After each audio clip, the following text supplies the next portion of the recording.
although there were plenty of directions in this topic, I will stick to one of those. What do I mean by power system security assessment? The big motivation is to avoid a scenario when there is no electricity.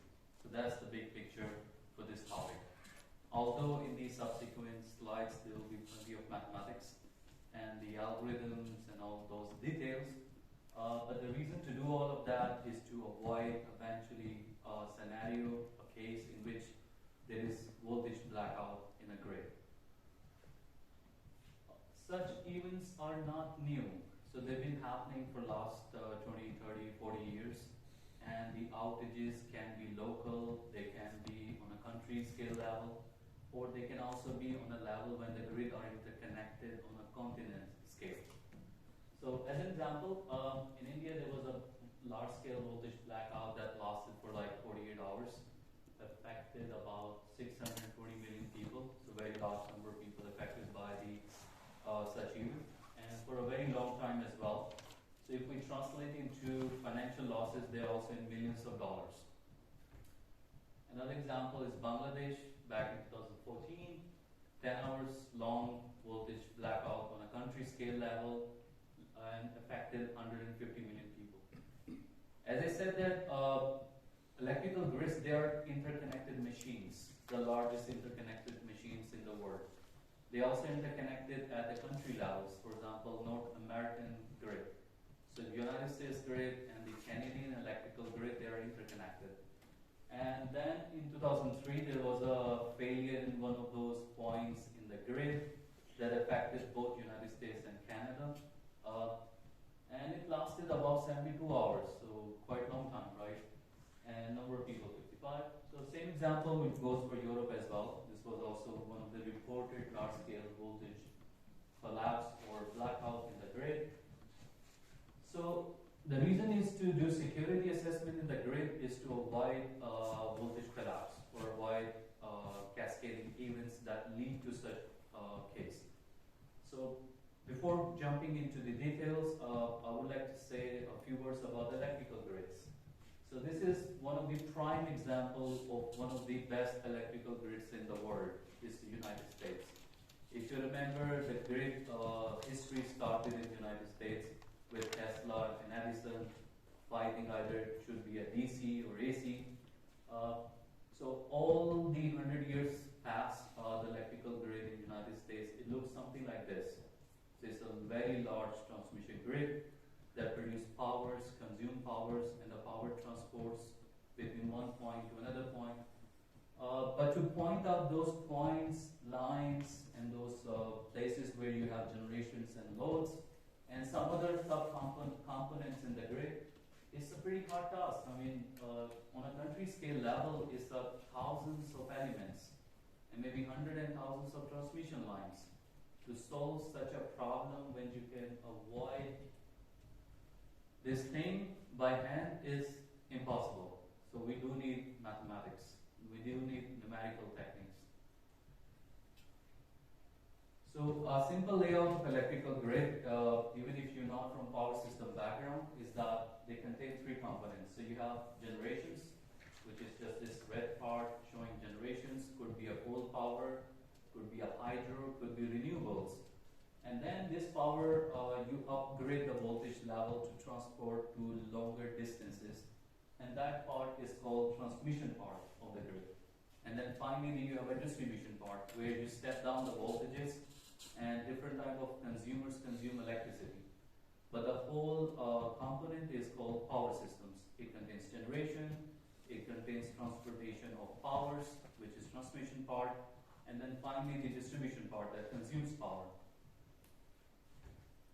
So a bit more into details, what do I mean by security assessment when we discuss in a power system context, is that grid needs to maintain its operation. Any electrical grid in the world, they would like to maintain their operation. What do I mean by operation? That in any, even when there is a cascading failure of one of the generations, or there is a congestion of a line and a transmission line trips, or maybe there is a frequency oscillation from one of the generators, they can compromise grid's stability. They can compromise grid's operation. And security means that you would like to make sure grid is capable of countermeasuring those events that can cause such instability or undesirable behaviors. Why do we need that? Electrical grids, if we look at in times, they do change states. For example, right now the electrical grid of Pakistan consumes some certain powers and consumes some or generates some powers, right? But in maybe 10 seconds, things change. So it's a grid that changes states in real time. And for each real time or each moment in time, you would like to make sure your operating state of the grid is secure, is operatable, is not to the point where it may collapse or there's a voltage blackout. Secondly, the current regime of the electrical grid, if it changes in time. As I said that in 5 seconds earlier or 5 seconds later, it will change its consumptions, its generations, and maybe there is some cascading event happening, for example, fluctuation in some generation. Maybe the Vela disconnects from the grid, it can cause some event in the grid as well. So in real time, you would like to make sure the current or the new state of the grid is also secure. So it's called maneuverability. And the third part and the most important part, how you choose to decide to schedule loads. So as we know in Pakistan that scheduling loads or load shedding is a very common thing. We don't know how the grid operators in Pakistan perform this task, but technically there should be a mathematical reason to do so, right? And in my work, we do analyze such results from my contribution that suggest how you choose such load scheduling, that each time it should be an optimal thing, not just decision based on policies. Okay. So a bit more into mathematics. So what do you mean by this picture is that I use the word security assessment. How we can picturize it, how we can present it graphically. In this picture, on the x and y axis, I put some parameters. Those parameters can be your powers. For example, you have a grid, and x-axis is one of the power, and the y-axis is another power in the grid, on one of the points in the grid, let's say. And there are 3 different regions shown. The first one, feasible. Outside that one is called infeasible or just solvable. And something beyond that is just nothing, so it's unsolvable. And when we talk about security, it means that electrical grid should operate in a feasible regime. It needs to satisfy not just ability to operate in terms of equations, but also need to satisfy constraints.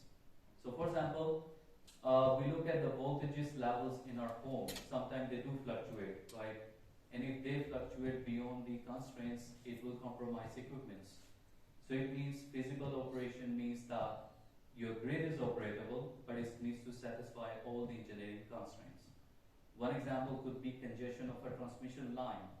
So each line has a transmission capacity. If it exceeds, it means that line will have more thermal expansion, and the protecting equipment will trip that line. So you will be one line short of your grid. It means its capacity to transport electricity will be less. So those constraints are really important from the engineering point of view, right? So any operation in feasible regime or feasible region is the region we would consider in real time. But mathematics says that you can still operate and maybe violate some constraints. For example, voltage shoot up maybe 20% more than the limit, but the voltage levels may drop 20% than the benchmarks. So it's okay, you can still operate.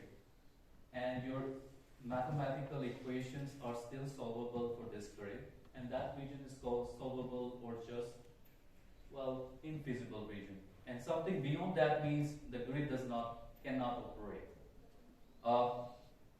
So to understand all that, what do we do?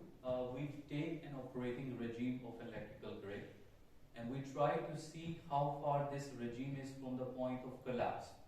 It means the distance of that point from the point where it may violate constraints, or the distance of the grid from the point where it may violate even the solutions of the equations. We will have more details coming up. The very second picture I showed about the big picture of the electrical grids. There are different kinds of instabilities in the power systems, not just what I'm trying to infer right now. Stabilities are classified as follows. You have voltage stability, frequency and rotor angle stabilities. There are different stabilities, and if the grid compromises any one of them, it means the grid will be, a voltage collapse or a blackout, and it may last for maybe 10 hours, 20 hours, who knows. And that even will affect millions of people. In terms of financial losses, it will affect millions of dollars. So my area of research captured the voltage stability part because this is the most significant one in the power system operation. So power system security assessment, why do we need? For better planning of the grid. It means we determine the bottlenecks of the grid operations. We do know that grid has certain capacity. If we consume more load in the grid, if we turn on more AC or more factories, it cannot operate. So it must have a capacity to operate. And then determining the transfer capabilities of the grid. This is more of a technical term I use. It means that if the grid can transfer some amount of its excess power to some other grid, it should have this ability to do so. Then to reduce those undesirable behavior, it means countering the fluctuations. And then also the grid operation, the stability of the electrical grid is important from the point of view that you would like to maintain price stability. You may have heard about the Texas grid blackout in the recent winter, right? If some of you have followed the news, the prices of the electricity skyrocketed. There was no electricity at all. It means this thing was not available or available in a very short supply. And even for that, the set price for the electricity was exponentially higher. So if you have a good grid which is operatable, is stable, it means its electricity price will also be lower. So there is also an economic factor that does play into power system security assessment. Okay, a bit more mathematics, but I'll try to keep it simple. Well, we didn't really jump into the right amount of math, so even before that, I'll just try to illustrate a few things. This picture shows what do I mean by this collapse. This second picture I showed about big motivation. So x-axis you have some power and y-axis you have voltage. We're trying to see that how changing powers can affect voltage. The obvious question should be if we consume more power, voltage will drop. It's a common sense, I think. Or we can do an electronics example to show as an experimental thing as well. So for example, on the x-axis P, it changes from 0 to something, which is let's say 0.5 up to. If we start from 0, the voltage has two values. One is 0, another one is 1. Then we increase P, and the voltage now goes down. If we look at the picture, right? There are two curves. One is blue and one is red. So for a same value of power load consumed, there can be two possible voltages. One voltage is stable, another one is unstable. Because the grid is what? Do you guys remember AC and DC? So electrical grid are AC, right? Alternating currents. It means they're represented by the complex domains, complex numbers. So voltages are complex. And if we translate into algebraic equation, they are non-linear equations. For a same value of P, there can be two possible solutions for voltages. One on the other curve and one on the other one. But gradually increasing P, we reach a point when these curves meet. So no more two solutions, or we have only one solution now at that point. And it's called saddle node bifurcation. So from mathematics and physics, this is one of the theory developed by Henry Poincaré 100 years ago. He was a founder of bifurcation analysis and bifurcation studies. So he suggested this term about saddle node bifurcation. I'll not go into details about what different type of other bifurcations exist. But the idea is that at that particular point, if we try to operate grid, we shouldn't do that, because beyond this point there is no more solution.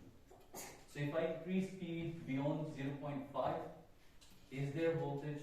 No, because at that point two possible solutions merges, become one, and then disappear. It means no more real solutions. So voltage magnitudes, they are real numbers, right? If we talk about complex numbers, then voltage is complex and voltage magnitude is just some real number. And that real entry disappears at that saddle node bifurcation. So what's the problem? So we're trying to understand that for the current value of the P, if the grid is operating at current load capacity, how far it is from the point where the grid collapsed. So we're trying to determine current grid operation from the point where it will collapse. So it was kind of trivial from the picture that I said. Power system are defined mathematical by set of nonlinear algebraic equations, and to solve for a very large network a set of nonlinear algebraic equation, which method we use numerically, right? Which one? Newton-Raphson, right? So numerically solving set of nonlinear algebraic equations on a large scale when you have thousands of transmission lines, thousands and hundreds of grid points, you can only do it numerically, and that method, the most famous one, is Newton. But at the bifurcation point, the point after which the solution of the system of algebraic equation disappear, there is a curse of singularity for this method. And the reason is simple. When we solve Newton for this problem, it does invert a matrix which is we call Jacobian matrix. And at saddle node bifurcation point, this matrix becomes singular. It means we cannot use a Newton method for finding such solutions. It's mathematically impossible. So this is one of the computational issues for calculating such solution that translate into grid collapse. Okay, mathematics for the grid problem is that electrical grids, they're like graph. They have nodes and they have edges. So it's a connected graph problem. The points represents generation or load, and the connection between the nodes are transmission lines. And then if we translate into set of equations, these are differential algebraic equations.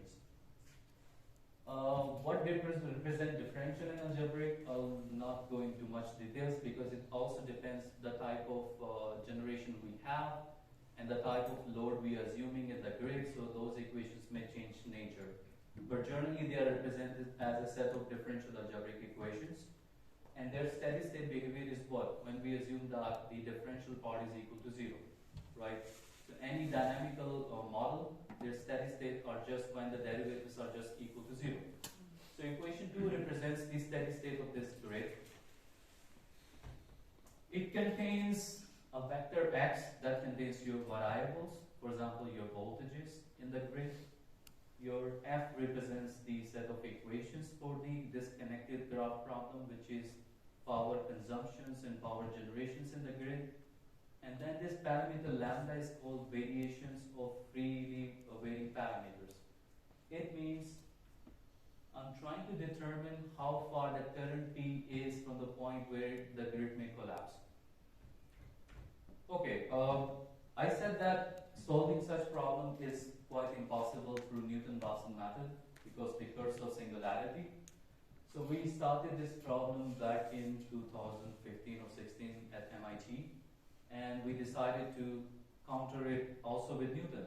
We thought that why not just modify the Newton, because this is what industry practices as well.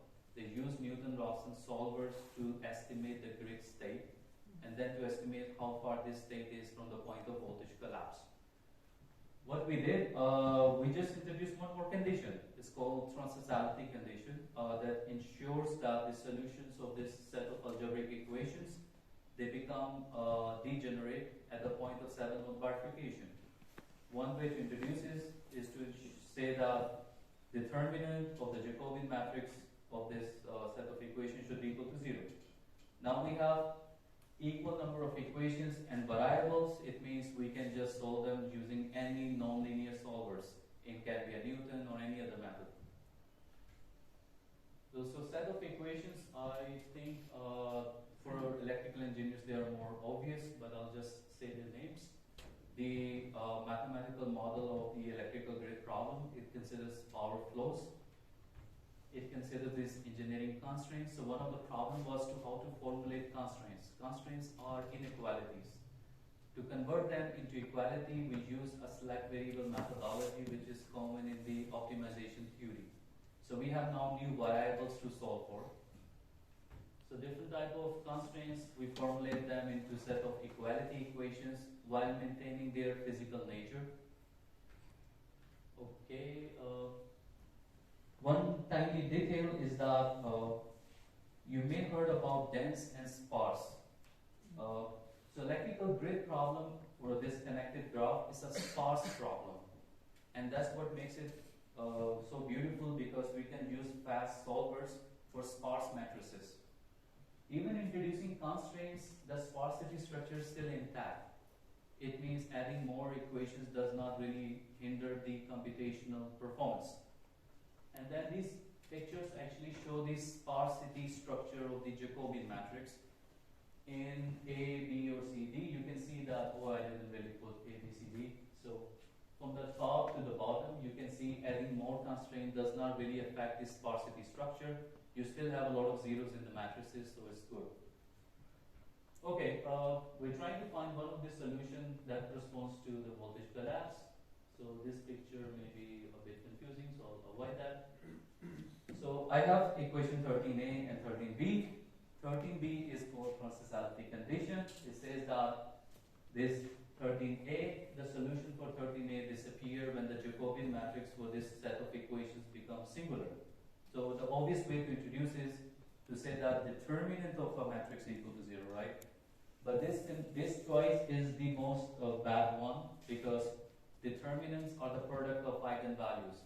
If we do eigenvalue decomposition for a matrix, it means the sensitivity computation suggests that we may not end up having a good result because some of those product eigenvalues may be sensitive.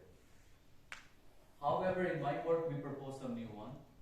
To solving 13a and 13b combined for this voltage collapse problem, we just apply Newton iterations, made a method, we call it transversality enforced Newton-Raphson. This work was supported by National Science Foundation. We won $500,000 grant. So different choices of transversality conditions. So in the last 20 years, there has been big development in the fast matrix decompositions. For example, the QR decomposition, singular value decomposition, and one of the famous is also LG decomposition. So I would say not just last 20 years, maybe 30 years. So instead of choosing determinant as a criteria for this condition, we choose some different ones based on this matrix decompositions. One was based on LU decomposition. So when a determinant of a matrix is equal to 0, I can say that in LU decomposition, one of the pivot in the U matrix is equal to 0. So they are equivalent. Otherwise, in QR decomposition, this is the Gram-Schmidt orthogonalization. It's one of the fastest decomposition in matrix algebra or in linear algebra. And in this one, I can also introduce one condition alternative to determinant, then another one based on SVD. So results. So we did many results. So I'll just take one example. This is a IEEE 30 bus network that represents an electrical grid of some part of the United States. I think it was published about 30 years ago. It contains 30 nodes and maybe more than 30 lines. Some of those now nodes are generations, and some of those points are loads. And the grid data has given some states as well. and I'm trying to determine how far is it from the voltage collapse. So I apply all those newly formed condition with the proposed Newton-Raphson, which is TNR, or transversality enforced Newton-Raphson. On the x-axis we have number of iterations, y-axis we have the stability index that tell us that how fast for each choices of this condition the method performs. And I can see that in most cases it converges quadratically. This is how Newton should work. By nature, Newton is a quadratically convergent algorithm or method. But in the determinant choice, it takes a lot more iterations here. This was the result for a Polish network in which we have about through 2,000 buses and maybe 3,000-4,000 transmission lines. We did test the algorithm on this realistic Polish grid as well, and the results were also staggering that with the given choices of transversality condition, this algorithm works fast. So it's estimated that the current state of those grids, and from the point it will collapse. Some of these results, they show that how many iterations they took for different choices of this algorithm. And the fastest one was in the very first table, is the fourth column, which is based on this singular value decomposition choice of TNR algorithm. And the last column shows if we also include constraints, does it really affect the performance of this new method? And it doesn't. Then some results about computational speed. Why is that? In real time, the grid state changes in 4 seconds, and the grid size can be 2,000, 3,000 connected graph, or maybe 6,000. So you would like to have an algorithm that can compute those saddle node bifurcation solutions that represents a voltage collapse phenomena in electrical grid. They should do it in less than 1 second. So you have a 4-second window. You would like to compute everything in 1 or 2 seconds for a very large grid, and then few seconds to take control actions. So these results, I computed them on a laptop, and on the first column there are different sizes of the grid. The very large one is the Polish, which is 2,383 buses. For this one, the very last row show that the TSVD, which is singular value decomposition based TNR algorithm, it took just like 1.2 seconds on a laptop. So in a real transmission grid, they have server computers, they have parallel computing capabilities. So in their case, it will be even less than a second. So it means in real time, we can compute the current state of the grid, how far is from the point it may cause some problem. Some conclusions. This method, we termed it as transversality enforced Newton-Raphson. The work is already published. We also got some grant for that. And then we formulate a methodology for including inequality constraints into form of equality constraints. Then we introduce some new conditions for this algorithm, which ensure better performance, scalability to large test cases, and less sensitivity to numerical perturbations. And this package is available on GitHub. Whoever would like to download, they can download and use it for academic research. And a part of this work was in collaboration with one of the industry in Moscow. Well, it was in Novosibirsk, sorry. We took this algorithm there, we took their grid data, and I was trying to do an industrial implementation.